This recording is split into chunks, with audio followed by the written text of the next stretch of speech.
பேதுருவும் கொர்நேலியுவும். பேதுரு அந்த தரிசனத்தை குறித்து சிந்தனை பண்ணிக் கொண்டிருக்கையில் ஆவியானவர், இதோ 3 மனுஷர் உன்னை தேடுகிறார்கள். நீ எழுந்து இறங்கி ஒன்றுக்கும் சந்தேகப்படாமல் அவர்களுடனே கூட போ, நானே அவர்களை அனுப்பினேன் என்று அவனுக்கு சொன்னார். அப்பொழுது பேதுரு கொர்நேலியுவினால் தன்னிடத்தில் அனுப்பப்பட்ட மனுஷரிடத்திற்கு இறங்கி போய், இதோ நீங்கள் தேடுகிறவன் நான் தான், நீங்கள் வந்திருக்கிற காரியம் என்ன என்றான். அதற்கு அவர்கள், நீதிமானும் தேவனுக்கு பயப்படுகிறவரும் யூத ஜனங்கள் எல்லாராலும் நல்லவர் என்று சாட்சி பெற்றவருமாகிய கொர்நேலியு என்னும் 100க்கு அதிபதி உம்மை தம்முடைய வீட்டுக்கு அழைப்பித்து உம்மால் சொல்லப்படும் வார்த்தைகளை கேட்கும்படி பரிசுத்த தூதனாலே தேவ யத்தனமாய் கட்டளை பெற்றார் என்றார்கள். அப்பொழுது பேதுரு அவர்களை உள்ளே அழைத்து அவர்களுக்கு உபசாரம் செய்து மறுநாளிலே அவர்களுடனே கூட புறப்பட்டான். யோப்பா பட்டணத்தாராகிய சகோதரரில் சிலரும் அவருடனே கூட போனார்கள். மறுநாளிலே செசரியா பட்டணத்தில் பிரவேசித்தார்கள். கொர்நேலியு தன் உறவின் முறையாரையும் தன்னுடைய விசேஷித்த சிநேகிதரையும் கூட வரவழைத்து அவர்களுக்காக காத்திருந்தான். பேதுரு உள்ளே பிரவேசிக்கிற பொழுது கொர்நேலியு அவனுக்கு எதிர்கொண்டு போய் அவன் பாதத்தில் விழுந்து பணிந்து கொண்டான். பேதுரு அவனை தூக்கி எடுத்து, எழுந்திரும், நானும் ஒரு மனுஷன்தான் என்றான். அவனுடனே பேசிக்கொண்டு உள்ளே போய் அநேகர் கூடி வந்திருக்கிறதைக் கண்டு அவர்களை நோக்கி, அந்நிய ஜாதியானோடு கலந்து அவனிடத்தில் போக்கு வரவாயிருப்பது யூதனானவனுக்கு விலக்கப்பட்டிருக்கிறது என்று நீங்கள் அறிந்திருக்கிறீர்கள். அப்படியிருந்தும் எந்த மனுஷனையும் தீட்டுள்ளவன் என்றும் அசுத்தன் என்றும் நான் சொல்லாதபடிக்கு தேவன் எனக்கு காண்பித்திருக்கிறார்.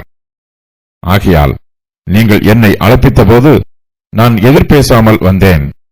இப்போதும் என்ன காரியத்துக்காக என்னை அழைப்பித்தீர்கள் என்று கேட்கிறேன் என்றான்.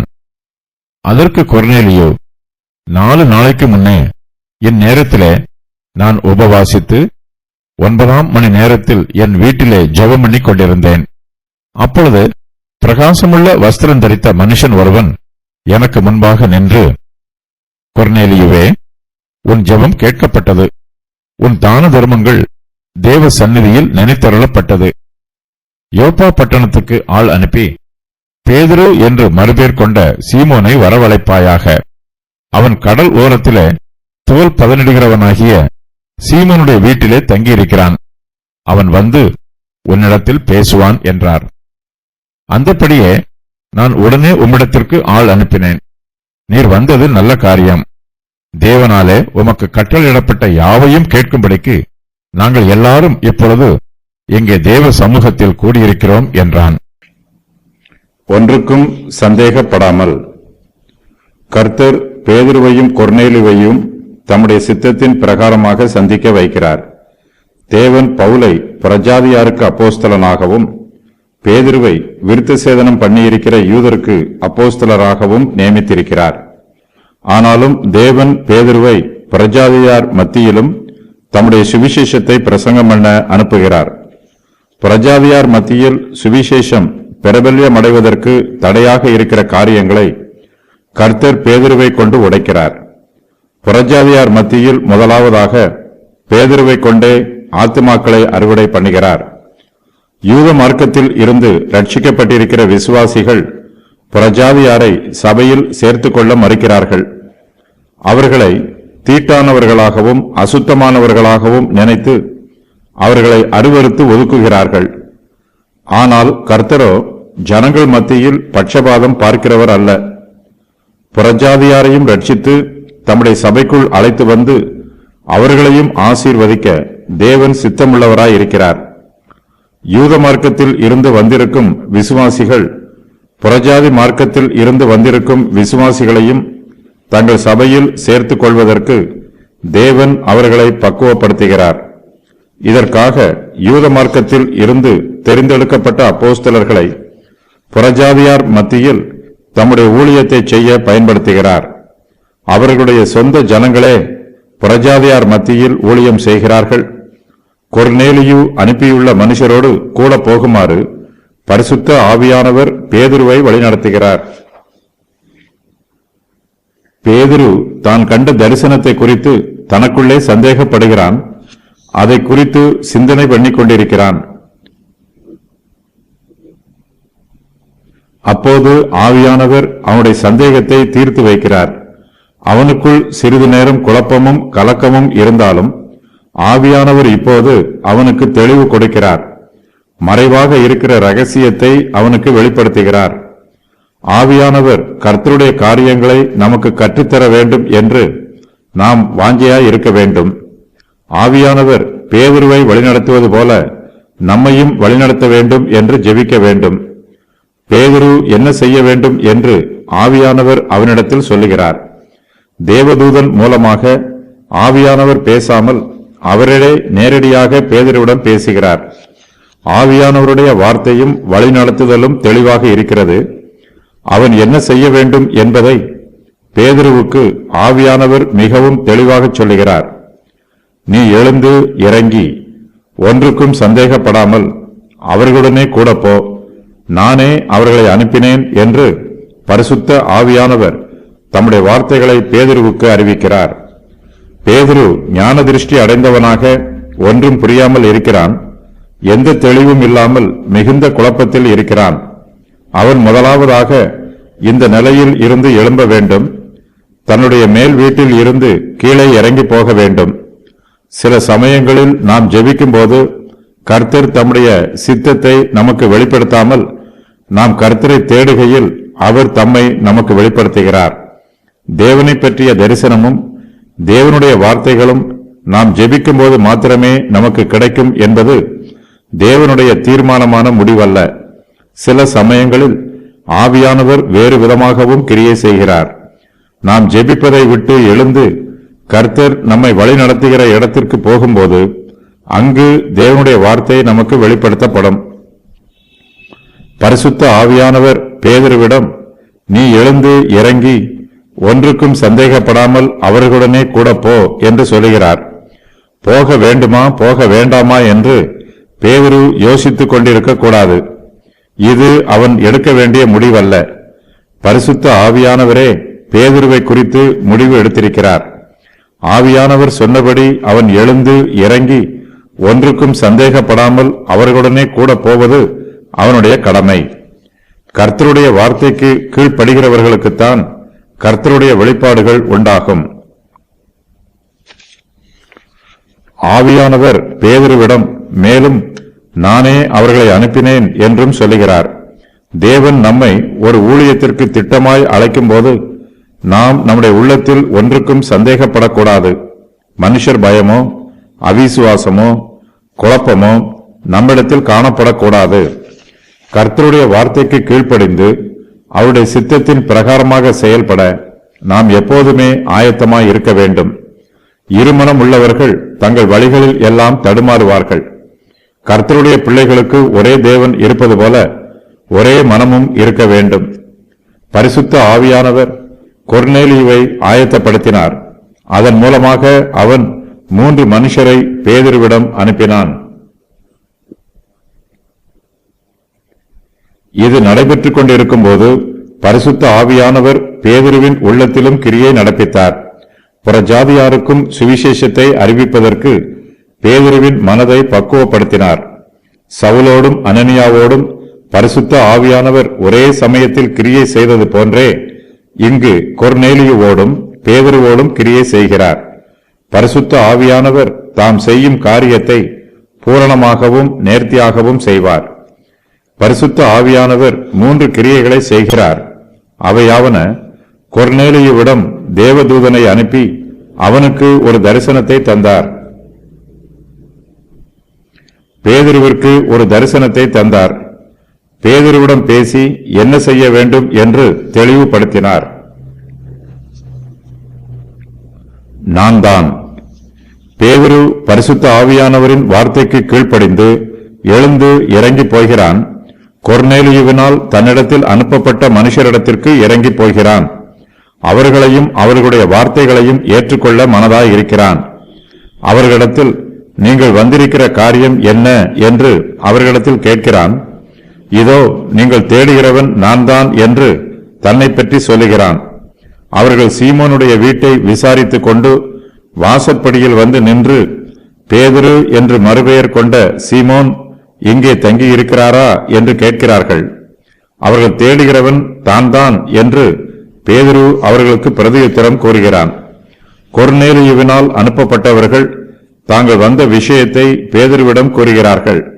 நீதிமானும் தேவனுக்கு பயப்படுகிறவரும் யூத ஜனங்கள் எல்லோராலும் நல்லவர் என்று சாட்சி பெற்றவருமாகிய கொர்நேலியு என்னும் 100க்கு அதிபதி உம்மை தம்முடைய வீட்டுக்கு அழைப்பித்து உம்மால் சொல்லப்படும் வார்த்தைகளை கேட்கும்படி பரிசுத்த தூதனாலே தேவ எத்தனமாய் கட்டளை பெற்றார் என்று பேதுருவிடம் சொல்லுகிறார்கள்.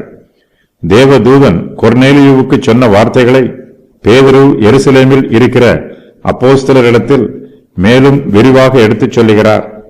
உடனே செசரியாவில் இருந்து என்னிடத்திற்கு அனுப்பப்பட்ட 3 மனுஷர் நான் இருந்த வீட்டுக்கு முன்னே வந்து நின்றார்கள். நான் ஒன்றுக்கும் சந்தேகப்படாமல் அவர்களோட போகும்படி ஆவியானவர் எனக்கு கட்டளையிட்டார். சகோதரராகிய இந்த 6 பேரும் என்னோட கூட வந்தார்கள். அந்த மனுஷருடைய வீட்டிற்குள் பிரவேசித்தோம். அவனோ தன் வீட்டிலே ஒரு தேவதூதன் நிற்கிறதை கண்டதாகவும், யோப்பா பட்டணத்தில் இருக்கிற பேதுரு என்று மறுபெயர் கொண்ட சீமோனை அழைக்கும்படிக்கு மனுஷரை அவ்விடத்திற்கு அனுப்பு, நீயும் உன் வீட்டார் அனைவரும் ரட்சிக்கப்படுவதற்கு ஏதுவான வார்த்தைகளை அவன் உனக்கு சொல்லுவான் என்று அந்த தூதன் தனக்கு சொன்னதாகவும் எங்களுக்கு அறிவித்தான். அப்போஸ்தலர் 11 முதல் 14 வரை. பேதுரு கொர்நேலியுவிடம் சென்று இயேசு கிறிஸ்துவின் சுவிசேஷ செய்தியை அறிவிக்க வேண்டும். இதற்காகவே பரிசுத்த ஆவியானவர் கொர்நேலியுவையும் பேதுருவையும் ஆயத்தப்படுத்தினார். சுவிசேஷ செய்தியை பிரசங்கம் பண்ணுவது ஜனங்களை ரட்சிப்பதற்கு தேவனுடைய வழியாகும். செசரியா பட்டணம். பேதுரு அவர்களை உள்ளே அழைத்து அவர்களுக்கு உபசாரம் செய்கிறான். தன்னை தேடி வருபவர்களுக்கு தான் உபசாரம் செய்வதாக பேதுரு தரிசனம் எதையும் பெற்றுக்கொள்ளவில்லை. ஆனாலும் கர்த்தருடைய கிருபையினால் பேதுரு அந்நியரையும் உபசரிக்கிறான். வந்திருக்கிறவர்களோ புறஜாதியார். யூதர்கள் புறஜாதியார்களை தங்கள் வீடுகளில் ஏற்றுக்கொள்ள மாட்டார்கள். பேதுருவும் மற்ற யூதர்களைப் போலவே புறஜாதியார்களை தன் சுபாவத்தின்படி தன் வீட்டில் ஏற்றுக்கொண்டிருக்க மாட்டான். ஆனால் கர்த்தரோ தேவன் சுத்தமாக்கினவைகளை நீ தீட்டாக எண்ணாதே என்று 3 தரம் அவனிடத்தில் சொல்லி இருக்கிறார். பேதுருவின் இருதயமும் மனச்சாட்சியும் கர்த்தருடைய வார்த்தையினால் இப்போது சுத்திகரிக்கப்பட்டிருக்கிறது. ஆகையினால் பேதுரு இப்போது எவ்வித தயக்கமும் இல்லாமல் தன்னை தேடி வந்திருக்கும் பிரஜாதியார்களை உள்ளே அழைத்து அவர்களுக்கு உபசாரம் செய்கிறான். கொர்நேலியு 3 பேரை பேதுருவிடத்தில் அனுப்பியிருக்கிறான். இவர்களில் 2 பேர் கொர்நேலியுவின் வீட்டில் வேலை செய்கிறவர்கள். மற்றவன் அவனிடத்தில் சேவிக்கிற போர் சேவகன். இவர்கள் சாதாரண உத்தியோகம் பார்க்கிறவர்கள். சமுதாயத்தில் இவர்கள் உயர்ந்த அந்தஸ்தில் இல்லை. ஆனாலும் பேதுரு அவர்களை எவ்வித தயக்கமும் இல்லாமல், தன் உள்ளத்தில் எந்த பெருமையும் இல்லாமல் அவர்களை உள்ளான அன்போடு ஏற்றுக்கொண்டு உபசரிக்கிறான். தன்னுடைய அந்தஸ்திற்கு அவர்கள் தகுதியானவர்கள் அல்ல என்று பேதுரு பெருமைப்படவில்லை. பேதுரு அவர்களுக்கு உபசாரம் செய்து மறுநாளிலே அவர்களுடனே கூட கொர்நேலியுவின் வீட்டிற்கு போகிறான்.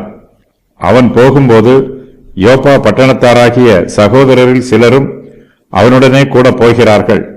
அவர்களோடு 6 பேர் கூட போனதாக பேதுருவின் வார்த்தையில் இருந்து தெரிகிறது. சகோதரராகிய இந்த 6 பேரும் என்னுடனே கூட வந்தார்கள். அந்த மனுஷனுடைய வீட்டிற்குள் பிரவேசித்தோம். அப்போஸ்தலர் 11:12. ஆதி திருச்சபையில் விசுவாசிகள் ஊழியக்காரர்களுக்கு இவ்விதமாய் தங்களுடைய மரியாதையை காண்பித்தார்கள். ஊழியக்காரர்களுடைய பிரயாணங்களில் விசுவாசிகளும் அவர்களுக்கு துணையாய் கூட பிரயாணம் செய்தார்கள். ஊழியக்காரர்களும் விசுவாசிகளின் ஐக்கியத்தை விரும்பினார்கள். ஆனால் இக்காலத்திலோ பிரபலமாக இருக்கிற ஊழியக்காரர்கள் சாதாரண விசுவாசிகளோடு பேசுவதையும் ஐக்கியமாக இருப்பதையும் தவிர்த்துவிட்டு தனிமையை நாடுகிறார்கள். தனியாக பிரயாணம் பண்ண வேண்டும் என்றும் தனியாக தங்கியிருக்க வேண்டும் என்றும் தங்களோடு சாதாரண விசுவாசிகள் யாரும் கூட இருக்கக்கூடாது என்றும் ஒரு சில ஊழியக்காரர்கள் எதிர்பார்க்கிறார்கள்.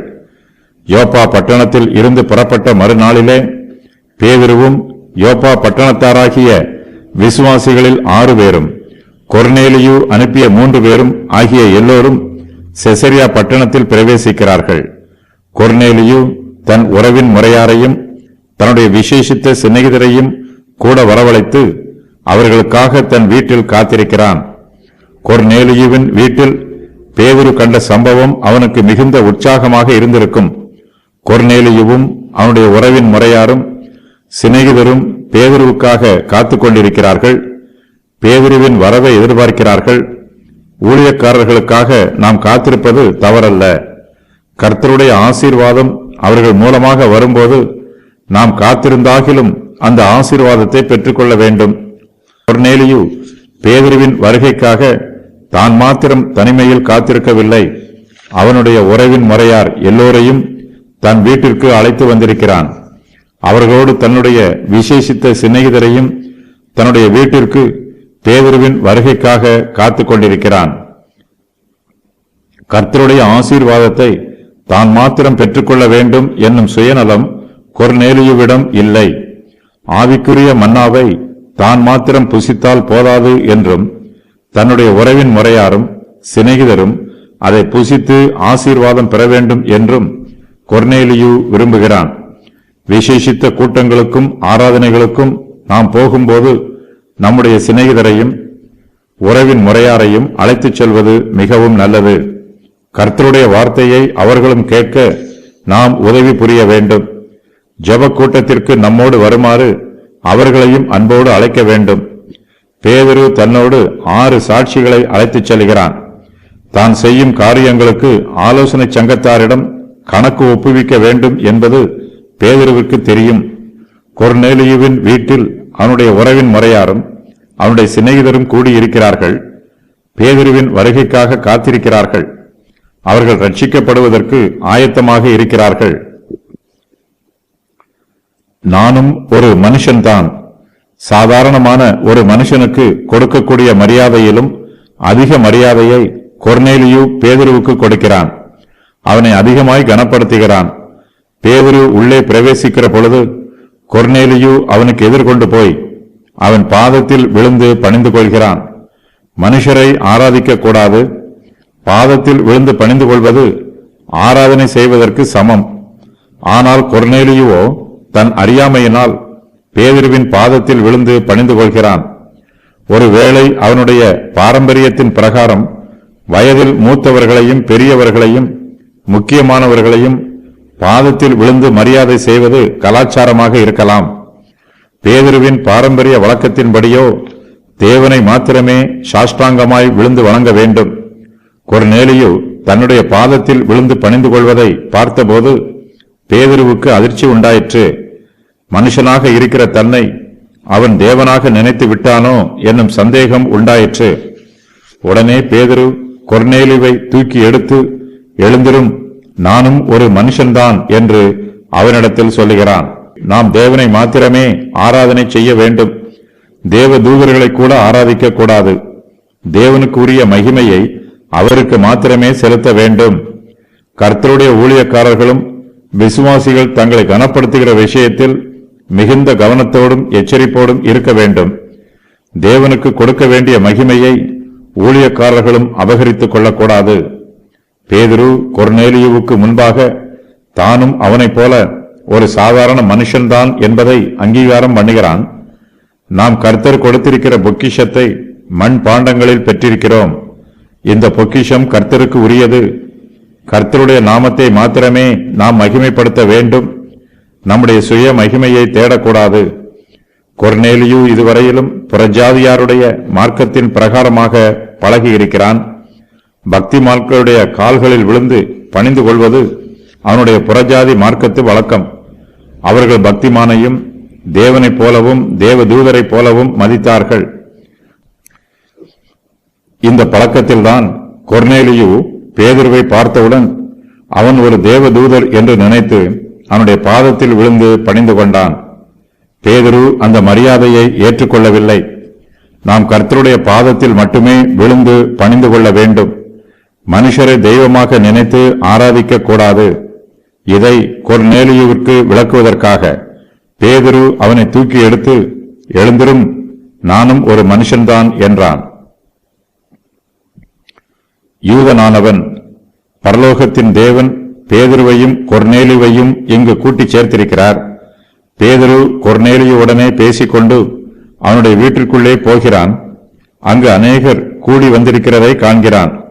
அவர்கள் எல்லோரும் பயபக்தியோடும் எதிர்பார்ப்போடும் கூடி வந்திருக்கிறார்கள். அவர்கள் மத்தியில் கர்த்தருடைய ஊழியத்தை செய்ய பேதுருவுக்கு ஒரு வாய்ப்பு உண்டாயிற்று. தேவன் தன்னை புறஜாதியாரிடத்திற்கு வழிநடத்தி வந்திருக்கிற சம்பவத்தை பேதுரு அவர்களுக்கு எடுத்துச் சொல்லுகிறான். யூதருடைய பழக்க வழக்கங்கள் கொர்நேலியுவுக்கும் தெரியும். அந்நிய ஜாதியாரோடு கலந்து அவர்களிடத்தில் போக்குவரவாய் இருப்பது யூதர்களுக்கு விளக்கப்பட்டிருக்கிறது.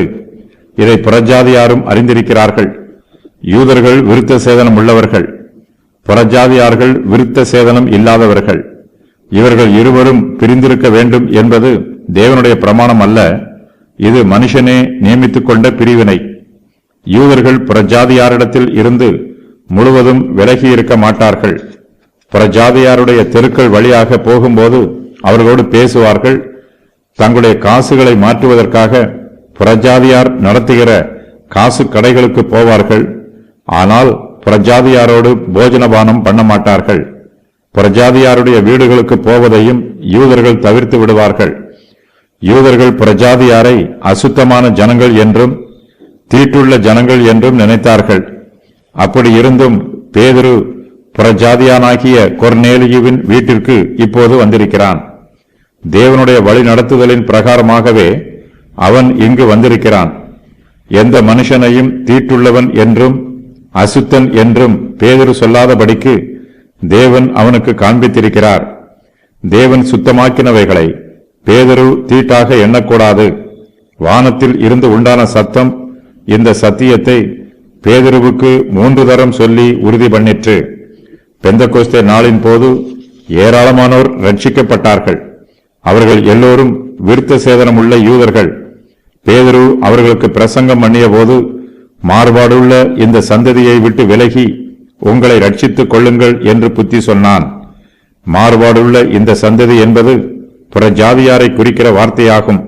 இவ்வாறு புத்தி சொன்ன பேதுருவே இப்போது புறஜாதியாரோடு சேர்ந்து கொள்கிறான். கொர்நேலியு தேவபக்தி உள்ளவன், தேவனுக்கு பயந்து ஜீவிக்கிறவன். அவன் புறஜாதியானாக இருந்தாலும் பேதுரு அவனை விலக்காமல் அவனுடைய வீட்டிற்கு வந்திருக்கிறான். அவனுக்கும் அவனுடைய வீட்டாருக்கும் தன்னால் முடிந்த எல்லா ஊழியங்களையும் செய்ய ஆயத்தமாயிருக்கிறான். தேவன் புறஜாதியாரையும் சுத்தமாக்கி இருக்கிறார். புறஜாதியாரின் வீட்டிற்கு போக தேவன் அவனுக்கு அனுமதி கொடுத்திருக்கிறார். ஆகையினால் தான் அவர்கள் பேதுருவை அழைப்பித்த போது அவன் எதிர் பேசாமல் அவர்களோடு கொர்நேலியுவின் வீட்டிற்கு வந்திருக்கிறான். பேதுரு அவர்களுக்கு ஊழியம் செய்ய ஆயத்தமாக இருக்கிறான். அவர்களுக்கு எப்படிப்பட்ட உதவி தேவைப்படுகிறது என்பதை தெரிந்து கொள்ள ஆவலாயிருக்கிறான். இதற்காக அவன் அவர்களிடம், இப்போதும் என்ன காரியத்திற்காக என்னை அழைப்பித்தீர்கள் என்று கேட்கிறான். யோப்பாவிலே தன்னுடைய தரிசனத்திற்கான காரணத்தை பேதுரு இப்போது புரிந்து கொள்கிறான். எந்த மனுஷனையும் பேதுரு தீட்டுள்ளவன் என்றோ அசுத்தன் என்றோ அழைக்கக்கூடாது. தேவன் தனக்கு காண்பித்த தரிசனத்தின் மூலமாக இதை விளக்கி இருக்கிறார் என்பதை பேதுரு புரிந்து கொள்கிறான். என் ஜெபம் கேட்கப்பட்டது. தேவதூதன் தனக்கு தரிசனமாகி தன்னிடத்தில் சொன்ன காரியங்களை எல்லாம் கொர்நேலியு பேதுருவுக்கு சொல்லுகிறான். தேவதூதன் சொன்ன பிரகாரமாகவே தான் பேதுருவினிடத்திற்கு ஆள் அனுப்பிய செய்தியையும் அவனுக்கு சொல்லுகிறான். 4 நாளைக்கு முன்னே கொர்நேலியு இந்நேரத்திலே உபவாசித்து 9ஆம் மணி நேரத்தில் அவன் வீட்டிலே ஜெபம் பண்ணிக் கொண்டிருந்தான். அவன் தேவாலயத்தில் ஜெபிக்கவில்லை, அவனுடைய வீட்டில் ஜெபம் பண்ணிக் கொண்டிருந்தான். 9ஆம் மணி நேரம் என்பது மதியம் 3 மணியே குறிக்கும். இந்த வேளையில் ஜனங்கள் பொதுவாக தங்களுடைய சொந்த வேலைகளை பார்த்து கொண்டிருப்பார்கள். ஆனால் கொர்நேலியுவோ தேவனுடைய சமூகத்தில் ஜெபம் பண்ணிக் கொண்டிருந்தான்.